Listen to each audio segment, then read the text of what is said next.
Built Better, the podcast for home improvement contractors by Modernize Home Services. On this episode of the Built Better podcast, we're welcoming General Manager of Benjamín Franklin Plumbing, Kory Kreutzberger. Take a closer look at how Kory went from plumber to general manager, training employees to rise to success, and how to balance both a franchise and a brand. Give you a little insight on Benjamín Franklin. They were founded in 2001. Benjamín Franklin Plumbing currently operates more than 250 locations across North America. With an emphasis on customer satisfaction, the company's highly trained and licensed plumbers offer a full range of plumbing services that meet the highest industry standards, including installation, repair, and replacement. Rolled into that, the Punctual Plumber is part of Authority Brands, the parent company leading home service brands across the plumbing, HVAC, electrical services, residential cleaning, at-home care, swimming pool repair and maintenance, tree care, restoration, pet waste removal, and pest control services sectors.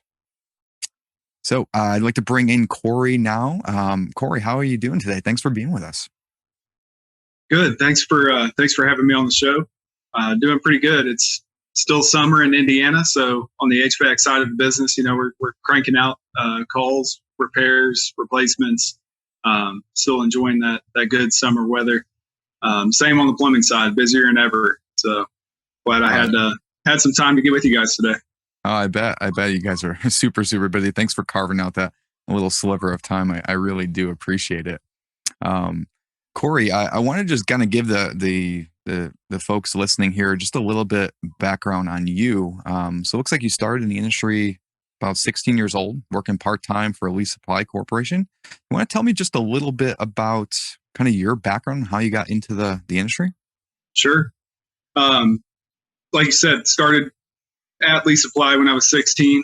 Kind of grew up in it. My dad worked at Elite Supply for his entire life, pretty much.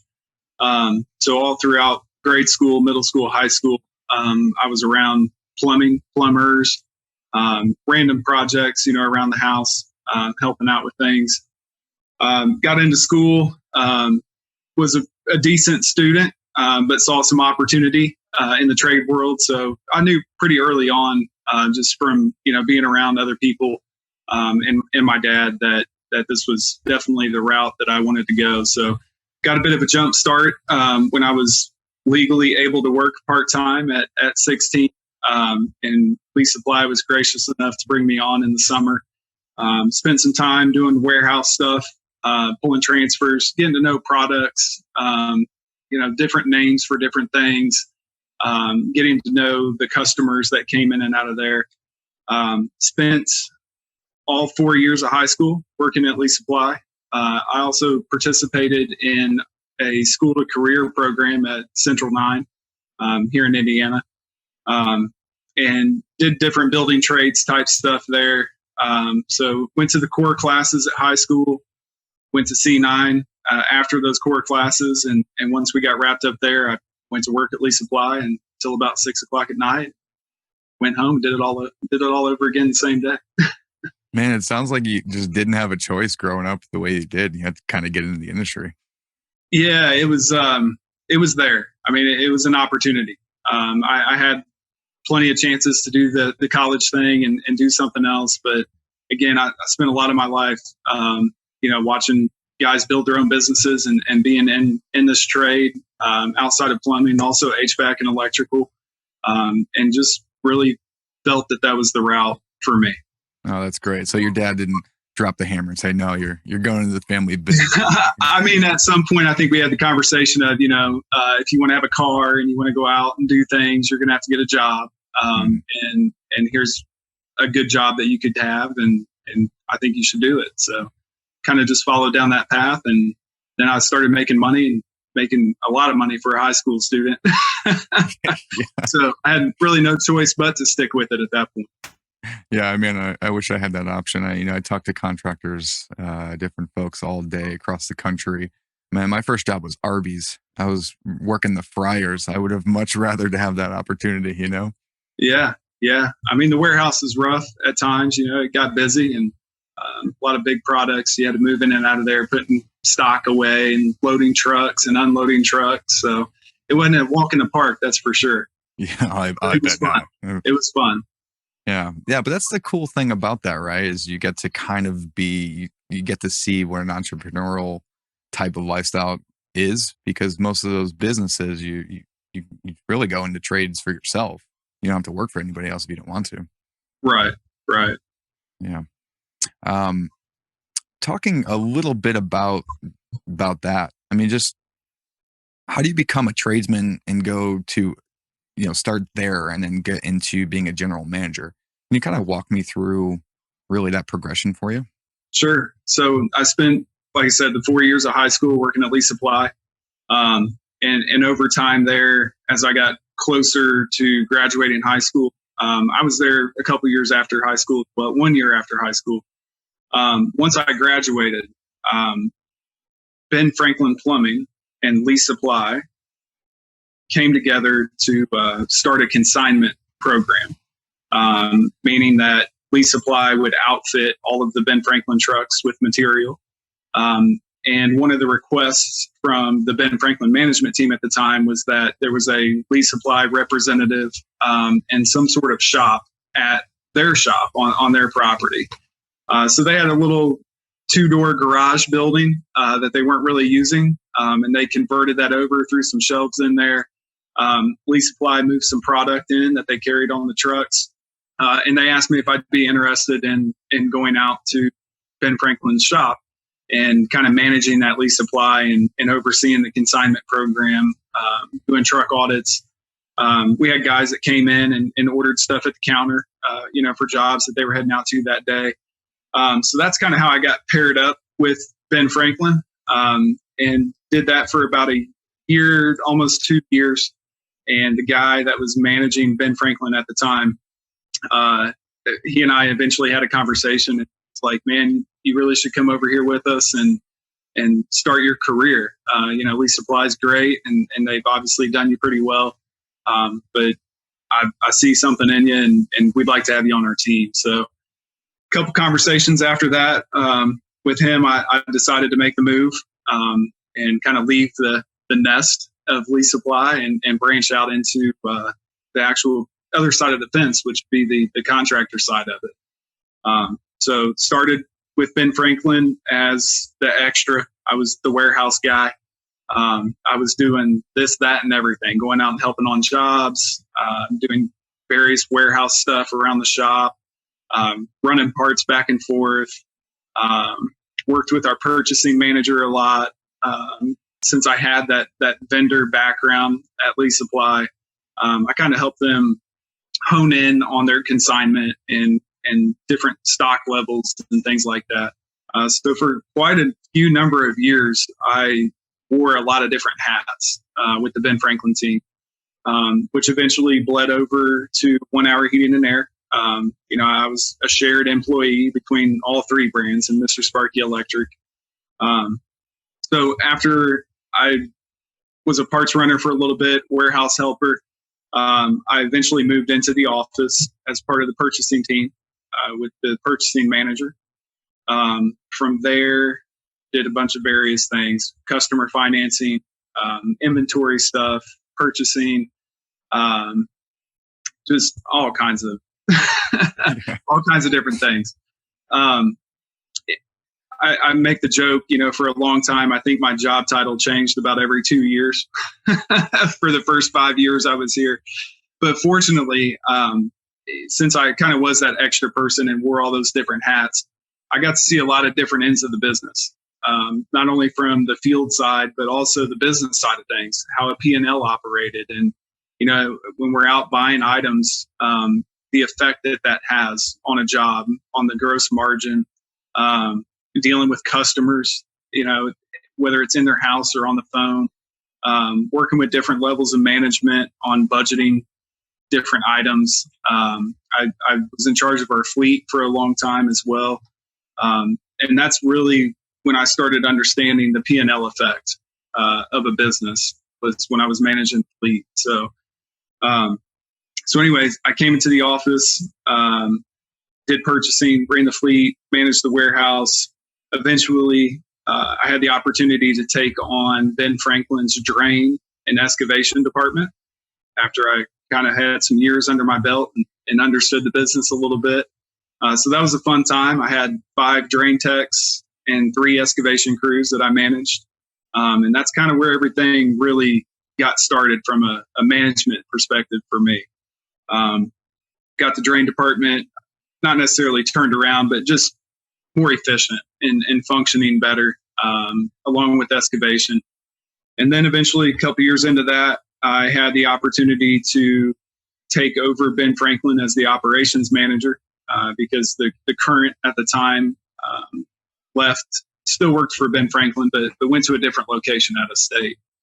So I had the opportunity to take on Ben as the operations manager and did that for about 4 years until I became the GM. Oh, man. Yeah. 360-degree view of the business, right? Yeah, definitely. Absolutely. I'm wondering, just because I'm curious, I like to get everybody's kind of origin story flushed out a little bit, but do you remember, was there a certain thing that made you want to switch from the family biz to kind of, as you said, leave the nest? Was there one thing that you talked about that kind of sparked you? Well, I spent a lot of time with the Ben Franklin plumbers before I was employed by Ben Franklin.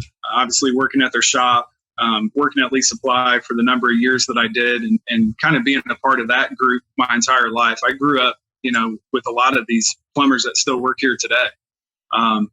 So, once I got over to their shop and was running that little Lease Supply branch, just having conversations with the plumbers, I felt more a part of Ben Franklin than anything else, just because I was there day in and day out. I like their people. I like their managers. I like their setup of business, their branding, and just kind of how they treated everybody. So I naturally just kind of came over to that side of the business and just wanted to work for them, is what it boiled down to. Outside of that, just giving me the chance, or having the opportunities given to me and having the want to not only take on those opportunities, but either make it better or more efficient, whatever the case may be. I've always been one to take something on and try to make something more out of it. I like to leave things in a better condition than what they were when I found them. So just getting in there and working with their people is really what kind of drove me into Ben Franklin and into that realm of the plumbing world, I guess. Got it. That's super cool. Yeah, I guess at this point you're kind of managing some of the guys that you came up with from the plumbing side, right? Yeah, and it's a pretty wild thing to think about. I remember being 12, 13, 14, 15 years old, hanging out with my dad at work on a Saturday, just to go in just for the heck of it. And then when I started working at Lease Supply, a lot of these guys remember me when I was in the warehouse doing counter sales at 16, 17 years old. And to come full circle 10 years later and still work with these guys, and having that long-term relationship it's pretty amazing, really. That is wild, man. I couldn't imagine, kind of growing up with those guys and then having to do that. But I think it probably makes it potentially, it's challenging, right? But it potentially makes it easier because you form those relationships and they trust you. They know where you came from. Yeah. I was young when I took over as the operations manager for Ben Franklin. I was 25 years old. I'm staring in a room of guys that have been plumbers for as long as I am old. So there's a little bit of trust there that had to be gained. But once we got that under our belts, they learned me, I learned them, in a business sense, a manager to employee sense. It's been great. So it didn't take long at all. That's good to hear. I always love to understand a little bit what drives and motivates folks, right? Everybody's got a different why behind what they do. I certainly do. What's being in the industry for so long and just kind of, you start to see the same thing day in, day out, but what keeps you continuing to be motivated in the job that you're in? So what you said is key. What is your why? That's one of my favorite Simon Sinek video or my guy right there. Whatever you want to call it. I watched that probably 6 or 7 years ago, and as I've been going through my career, I've played that video. I've kind of stolen some things from it and turned it into my own thing to do with my own team. I'm a big believer in knowing what your why is. And when you get that, when people ask that question, a lot of times the first thing people say is, well, the money, right? Because the money is definitely here in the trades for people. But when you really start talking to them and get it boiled down to just outside of the money, then you really figure out what the why is. And a lot of times the number one answer I hear is people, they want to help. They want to help other people. They like coming in and helping. The other big one is family, right? Everybody has their why as their family. For me personally, first and foremost is definitely my family. I got 4 kids at home. I had kids young, so I didn't really have a choice but to develop that why as the driver in what I do day in and day out. So family first. The second would be all my people. I've in 5 years, I think we've graduated probably 7 or 8 licensed plumbers with the apprenticeship program. And that's a long, hard program. That's one night a week for 4 years, plus on-the-job training. At least in Indiana, that's the requirement to get your license. So bringing people in that are completely green and watching them over the course of their career and how they progress in 4 years, that's what really keeps me coming back, man. Is the people. I like seeing the development. I like seeing a guy that is just starting out and then sticks with us, through the apprenticeship program, graduates as a licensed plumber, starts making all kinds of money, starts his own family, and really just gets his life up and going. So the people, I guess, is really the driver. But I love that, Kory. But the family at home, man, that's where the push comes from. Yeah, 4 kids, that'll drive you to do some things, I would say. Yeah, whether you want to or not. What's the date range of your kids? What age range? My oldest is 9. It's my daughter. And my youngest, and then I have a son who's 8. I have another daughter who's 4. And then my youngest son is getting ready to be 2 here in September. So 2 girls, 2 boys. And they're all kind of spread out. So 9, 8, 4, and 2 would be the ages. Got it. No teenagers yet, so you don't have to deal with that. No, my 9-year-old, she thinks she is sometimes. They still like you? Oh, yeah. I'm still the cool, fun dad. Oh, there you go. Well, we're not to that age yet. I've got a bunch of dad jokes, so if you want to not be the cool dad anymore, I'll offload you some dad jokes. Anyway, I digress. The why obviously is very important, very similar. I love teaching and motivating young people, promoting those folks up the ranks. I mean, that's like the best feeling, right? When you allow somebody to put a down payment on their house by the job that they were promoted into, all those types of things. That is just an unbelievable type of feeling for a leader. One of the things that I found, Simon Sinek, he brought up, I love that guy. So to start with the why, that's a great book. And nobody has read this, if you're listening, yeah, I definitely would plug that book. One of the things that he said the other day that I loved was don't be afraid to be the dumbest person in the room. And the reason why, it sounds counterintuitive, but you're sometimes around a table and everybody's not really participating. Someone's giving a presentation or diving into something and nobody says anything. But everybody's thinking, I've got questions. But, if you go into it kind of like saying, I'm not really scared to ask questions. I'm not scared to sound unconfident or unsure. And you ask the questions that end up getting asked for on behalf of the other folks in the room, then you just kind of galvanize everybody and everything starts to get better. So, really quick, short Simon Sinek plug there, because he's got a lot of juicy tidbits for leaders. So he does. Yeah. I'll have to check that. I haven't seen that one yet. I'll have to check that out. But YouTube, man. YouTube is the best resource, especially for 2-3 minute clips that will inspire you to get your day going. Right. Yeah, I like to get these little 2-3 minute clips and send it to my team in the morning sometimes, And he's always a good one for that. Yeah.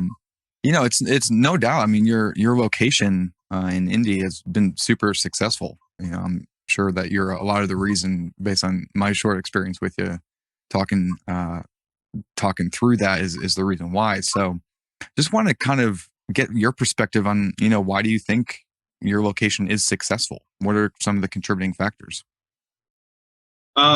We have done pretty well in the last few years for sure. The biggest thing for me, I don't have near as much in-field experience as a lot of what my management team does. I rely a lot on my field employees, on my other managers. I'm pretty good at thinking of outside of the box ideas to do, whether it's team building or marketing, or with the budgets, the way we run calls, stuff like that. I'm known for kind of going out of the box with that kind of stuff. But man, the success has really been driven by the buy-in from the field team. Those guys, they have to know what they're playing for. They also have to know their why. So getting that broken down when I first took over as the GM, figuring out what everybody's why was, and then continuing to talk about that and focusing on that.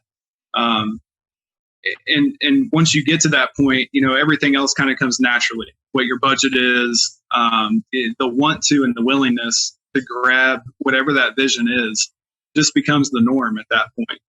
Everybody understands. Hey, Kory, let me just stop you there. I don't want to lose your flow here, but and that's a key point that you made, right? We're going back to starting with the why, getting people to share what their why is. That can be kind of challenging. I mean, as a leader, you talked a little bit about getting outside the box and being creative and team building and things like that. I mean, I would say that's one of the most important things that you should start with as a leader. Can you share with me a little bit of how you elicit those things? Yeah. So for example, we have weekly service meetings for all of our brands. And a few years back, shortly after I was the operations manager for Ben Franklin, we started out in a new year. We had a bigger budget. We were trying to chase down some revenue and some growth. And I wanted the guys to not focus so much on the revenue end of it, but focus on why we are doing what we're doing. So in the plumbing meeting, typically we're talking about the calls that we've ran, for the month, different safety items, product stuff, training, different things like that. This one was a little bit different. I saw that Simon Sinek video on what is your why, with the circles in the middle part and all that. And they walk in and I had that drawn on a poster board. And it was just a completely different type of meeting. We watched that video, we talked about it, and had some long conversations to figure out what is everybody's why. And it was kind of awkward a little bit. You're sitting in a room of 45 men who were tradesmen at that. And you're trying to kind of open it up or to hear about what their why is, whether that's family or kids or whatever the case may be. But we got them to open up a little bit. And when we started talking about revenue or driving higher margin or running more calls, the reason behind that then didn't become because of the company, but became because of what their whys were. And then kind of everything else came second. That was probably the biggest improvement, I guess you could say, with everybody's attitude. You can't just go to these people or your technicians or your plumbers or whoever and say, hey, I need $100,000 more in revenue and just leave it at that. There's got to be a reason behind it. Like I said before, everybody has to know what they're playing for and why they're playing for it. And a lot of times, if you get into that and dig into that with them, whether it's one-on-one or in a group meeting or whatever the case may be, the money end of it just naturally kind of is the last thing as to why they're pushing as hard as what they are. Yeah. Any any interesting little tidbits that you didn't expect to come from any of your guys, like what their why was? I mean, to be honest, I didn't really expect them to open up as much as they did. You know, and it took a couple meetings, took some one-on-one conversations, but after we continued to talk about it over the course of about 3 or 4 weeks, I really didn't expect them to open up as much as what they did about family and what those why reasons were. I can't really remember anything really in particular per se, besides, you know, learn more about people. You know, I learned that one of our plumbers ended up taking on his grandkids, and there were 3 of them. You know, whatever happened with his kids happened, and he had to take his grandkids for a little bit. Had I not had that conversation, you know, that guy probably wouldn't have opened up, and we wouldn't have learned that about him. So just knowing stuff like that, you know, was probably the biggest thing and the most memorable thing, and really just pulled that group together. You know, I was a new leader in front of them. They had no idea what to expect. So I wanted to get the business part of it out of the way, and focus more on the people end of it. Right. You know, we have a saying, relationships drive revenue. And it starts not only externally, customer facing, it's internally. The more that you have relationships, the more that you know about your people, you know about kind of some of the threats to your business as well. You could calibrate to those types of things, right? Yeah. The thing that I tell my team is like, listen, you know, I want to be a leader to serve you, to remove all the roadblocks that are in front of you. And that doesn't just mean in your job. That means, you know, in your life, because there's going to be a lot of things that come up that's going to hurt your ability to do your job. And that's okay, as long as I can know and calibrate what we need to maintain, you know, our steady relationship and drive you to success. Well, that's going to really help me. So I always try to level set, and we do this exercise called fuelers and drainers. Like what drives you to be successful in your job? What are the things that really you hate going to work and doing, right? And try to mitigate some of the down parts of the job so that you can be a little bit more efficient. But it always starts with that relationship and the ones that you have with your people internally.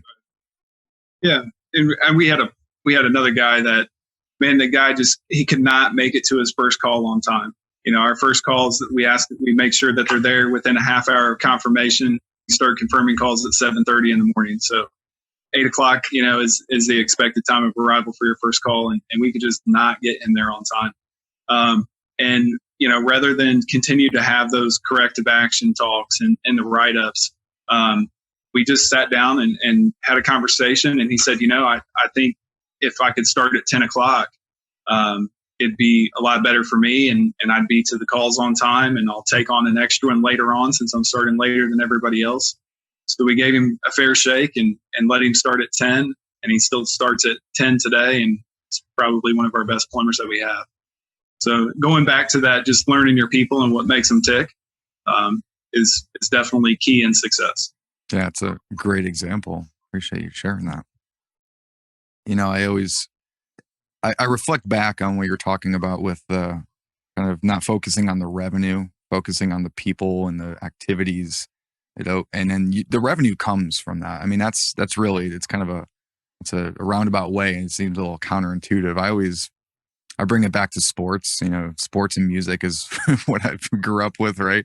And I remember, I don't know if you played any sports. I played football in high school, and we used to do 2 days in the summer before the season starts. Oh yeah, yeah. Right. And we had the hill on the next to our bleachers, right? The vertical hill that goes up on the side of the bleachers. And of course, our coach would always make us end practices with hills. We would do at least 10 hills to end the practice, just for good measure, right?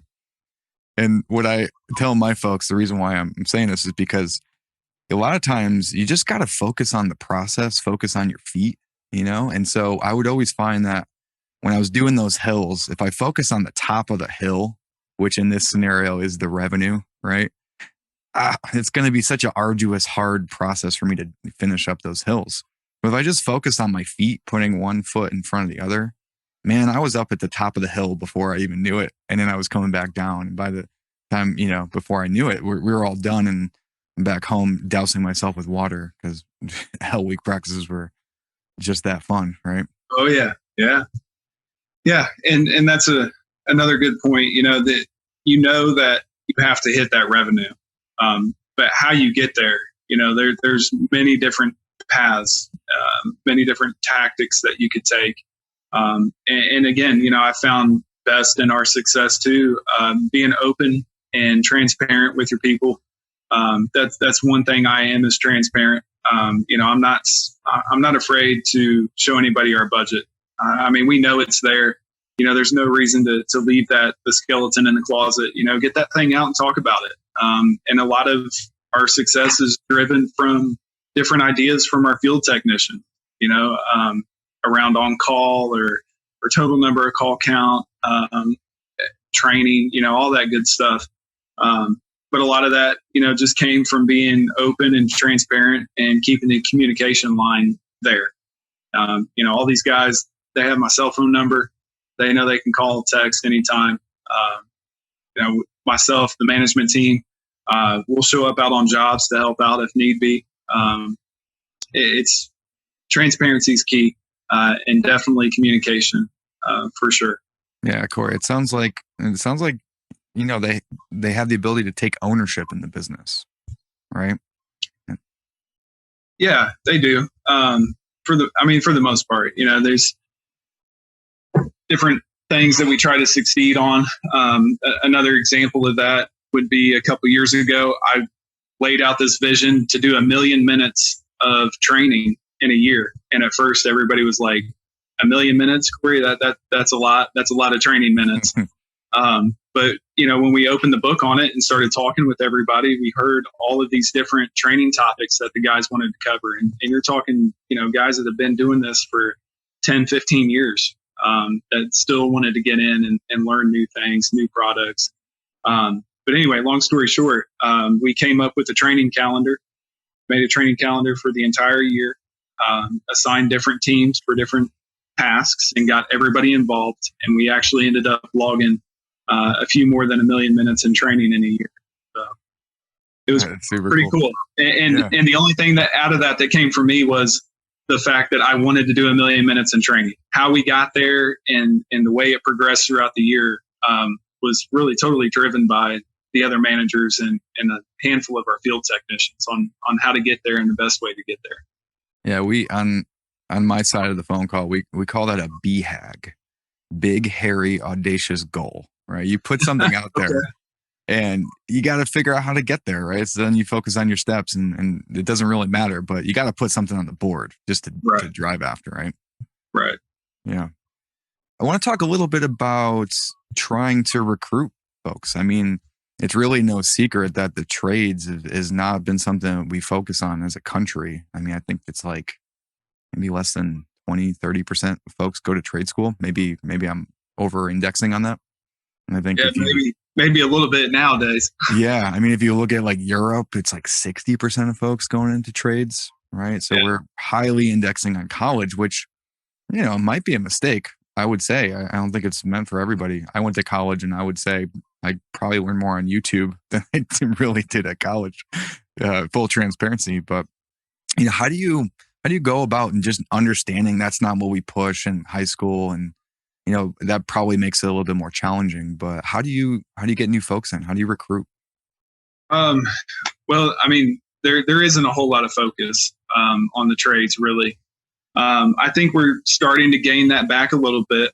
I pay pretty close attention to some different news outlets around the trades, different magazines, things like that. And I've seen within the last year, I've seen a handful of news articles that kind of speak to the trades a little bit more than what they used to. But there's still not a lot of focus on it. And the guys that we have out, running calls for customers, they're not going to be out forever. And the new generation, the way it's going to have to come in. Locally here in Indy, we have several partnerships with different trade schools. We have a couple partnerships with some high school as well. We have a full-time trainer here also for our staff. So we try to just get people that are interested in making a career that maybe they don't really have a plan yet.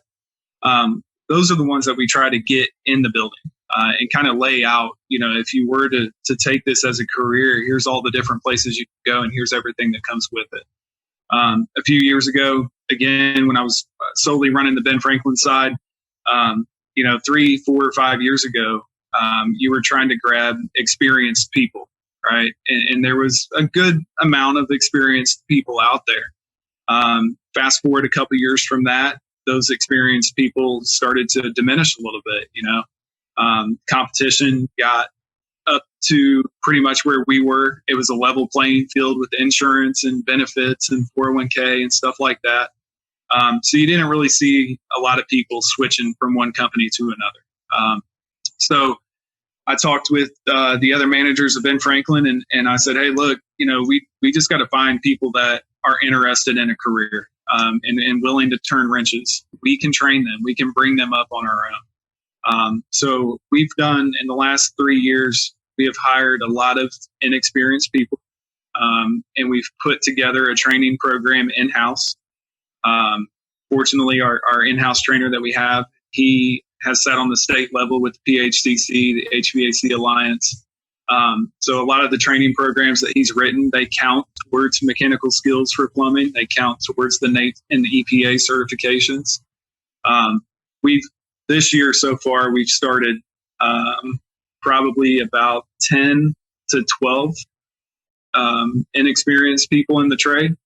And half of them are either out as a helper with a lead, or by now they're in their own vehicle on the HVAC side. I mentioned the apprenticeship program that we have, and we've graduated a number of licensed plumbers through that. We have 4 guys right now that's in the apprenticeship program. As far as how we find those people, I'm one. I know a lot of people. So, I talk to a lot of different parents, family members, friends. I've been known to just have a conversation with people at the gas station, that are maybe in a landscaping business or whatever the case may be. But if you're a young person and I know that college isn't really your path, I'm talking you into coming in here and at least having a conversation and letting us lay it out for you. And through some of those apprenticeship programs too, we gain people from there as well. We'll pick up some people and sponsor them. But it's pretty organic these days on getting people in the door and getting them trained up and ready to go. Yeah, you sound like a decently persuasive guy. So yeah, if I'm doing trees, I might be thinking, oh man, can I get inside a house versus getting up 30 feet high with my chainsaw? And I'm younger as well, and I use that to my advantage a lot when we're trying to hire newer people. I can speak well to the younger generations, I guess. They focus on different things these days than what some of the other generations do. So, providing a balanced schedule is key, and everybody loves training. So the big benefit to getting in the trades is it's a skill that nobody can take from you, and it applies the rest of your life. So there's a lot of benefit. Yeah. I mean, are you doing virtual reality training? That's level set. Yeah. Yeah. Through the pandemic, we did. That was interesting. Yeah. Yeah. Wow. Yeah. I was actually like half joking, but I just got this Oculus Quest 2 situation, and I've been working out with doing boxing and stuff. It's unbelievable. I can imagine how this would actually be really great for training. Yeah. Yeah. We dabbled in it a little bit. We don't have anything official, no training program official around that. But during the pandemic, we got a little creative. And then obviously our brands, we have a lot of different training programs throughout the brand network as well that help out. Well, that's super cool. I want to try to learn how to be a plumber through the Oculus. I think I can do it. We just get better. My honey-do list is really long. I was telling you before we started recording. My wife has always got something that she needs, and I'm happy to do it. But man, some of these things are they're challenging, and I can't always wait a while for a plumber to come out. So need some of those things flushed out. Kory, we're coming up a little bit on time here, so I want to make sure we get through all this stuff. But really just want to kind of understand, really what's your advice for folks trying to come into the industry fresh. Like we mentioned before, people are going to start retire, right? We actually did a couple segments on the podcast about the aging in place industry. It's actually a really big opportunity for folks, setting up people instead of sending them to nursing homes, just revamping the house and putting rails in, walk-in showers, all that kind of stuff, so people could age in place. But that means for everybody doing jobs right now that are about to retire and going to need that, there's going to be a whole crew of people that needs to come back in. So as you're having these conversations, really what's your elevator pitch? What do you tell people that you're kind of on the fence and not knowing if it's for them? Well, like I said, I mean, you learn something that somebody can never take away from you, and it applies to the rest of your life. So if you get into the plumbing world, and 7 years later, 10 years later, you decide that you don't want to be a plumber anymore and you take a different opportunity, even though you're not a plumber anymore, you're always still a plumber. So you always have that for you. Outside of that, the biggest piece in that I communicate to people, and again, I'm pretty transparent. So I like to, on the forefront, tell them how hard the work is. Don't try to scare them away, but I don't want to sugarcoat it either. It's a tough gig, being a plumber, being a tradesman. So we like to go over with them, in full, the expectations of the first few years of getting into this and what you're going to expect. You're going to be paired up with a lead who knows everything and you know nothing. So that could be a difficult situation sometimes, but stick with it and listen to them and take their advice and ask questions, show up for the training. The more you know, the better you'll be. Take every opportunity that you have. And don't be scared of hard work. I mean, that's the biggest part of it. Out of 10 new hires that we get, we're probably looking at having 6 of them left once everything's said and done. 3 or 4 will drop off. And for a while, what we heard of why they dropped off was because they didn't know how much work was entailed with getting into it. So I try to be pretty cut and dry and clear on the expectations, what those are going to, what the first few years are going to involve, how difficult it can be. But at the same time, once you get it all under your belt, how rewarding it can be as well. And as you've been doing this for a while, sounds like the trades business pretty well. How rewarding it can be too. So once we kind of get them through those first few years and they get that hard work under the belt, then they start reaping the rewards from it.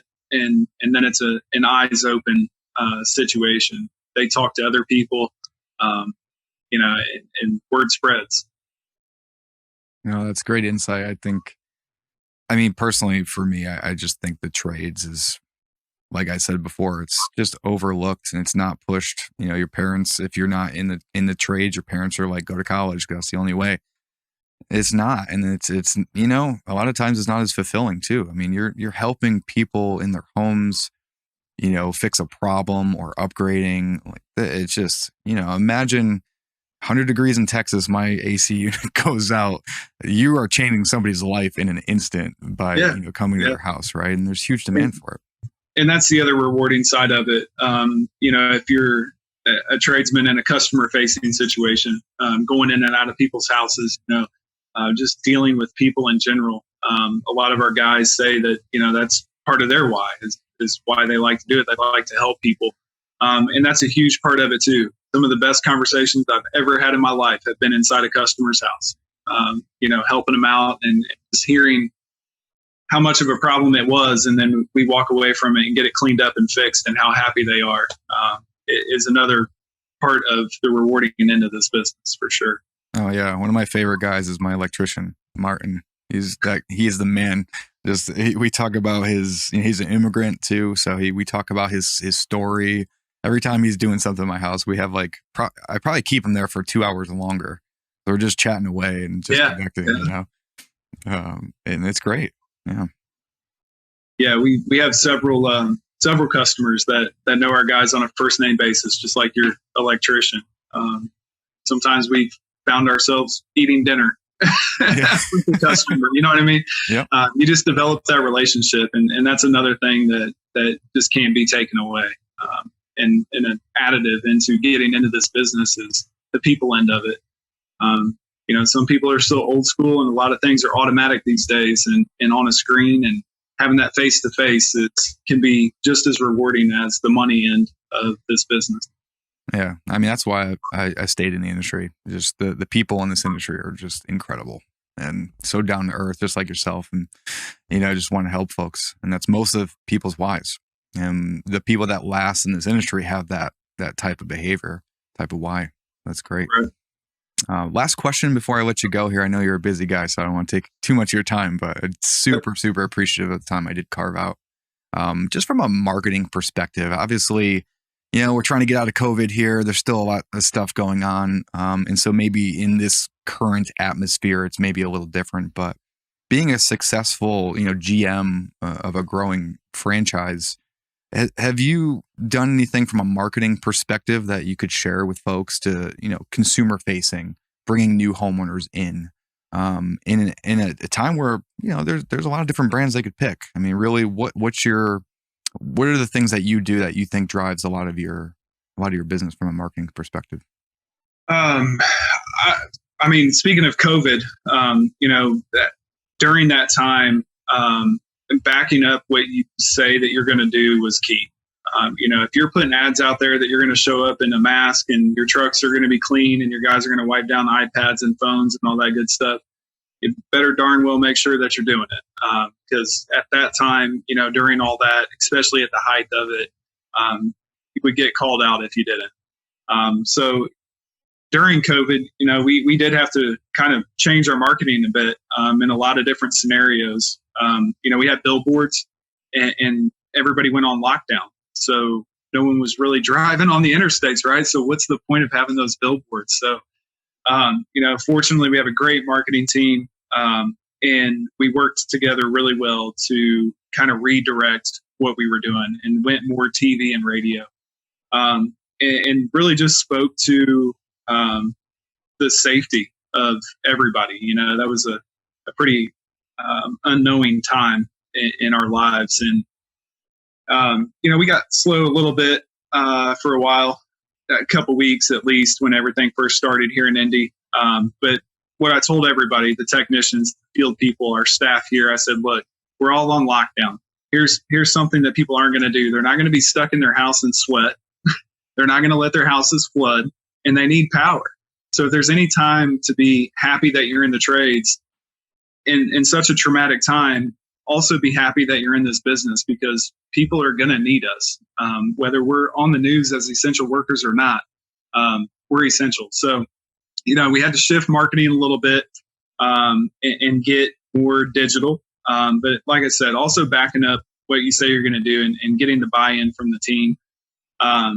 As far as new customers go, I mean, we saw our new customer base just explode during 2020. I mean, just completely exploded. And I think a lot of that was because there was a heck of a lot more demand on systems in a home, right? We were using those things, water heaters, furnaces, ACs, electrical panels. We were using that stuff more than what we ever have. And I don't think people really realized how important that stuff was. So we did see a pretty big jump in our new customer base. And once we got out there, you know, we do our process and everything that we teach our guys and hone in on those why reasons to keep that customer instead of a first time, make them a long-term customer. And we did that pretty well. And it hasn't really slowed down in 2021 either. I mean, we're still seeing the blow up of the new customer base. And it's been good. You know, the biggest struggle really is just the manpower shortage. You know, you can get all the new customers you want, but if you don't have guys for the calls, then that's where the problem begins. So that is true, right? What would you say your capacity shortage is at this point? As far as manpower? Yeah. Oh man. I like to say I could use probably 20 more plumbers, but Right. in reality, we're doing okay on capacity. We haven't had to lower call count by any means. Some of the days got a little bit longer here and there for some of our guys, but as long as we continue to add people, using those kind of organic methods to bring people in the door, capacity, continues to run the way that it needs to run. If I had to hire, a certain number of people today, I could probably bring on 10 full-time plumbers and keep them busy. That's no joke. There's a lot of demand out there. Yeah. So if you know somebody that's thinking about it, share this episode with anybody, because Kory really lays it out for you all. So Kory, we're at time here. Man, thanks so much. I really appreciate not only, you being on, but what you're doing to facilitate the growth of the industry. That's just really just important to me as well. So, yeah, thanks again. I hope you have a good rest of your day. And for our listeners out there, thank you so much for listening to Built Better. Before we go, show some love for your favorite podcast by leaving us a review on Spotify or Apple Podcasts. See you next time.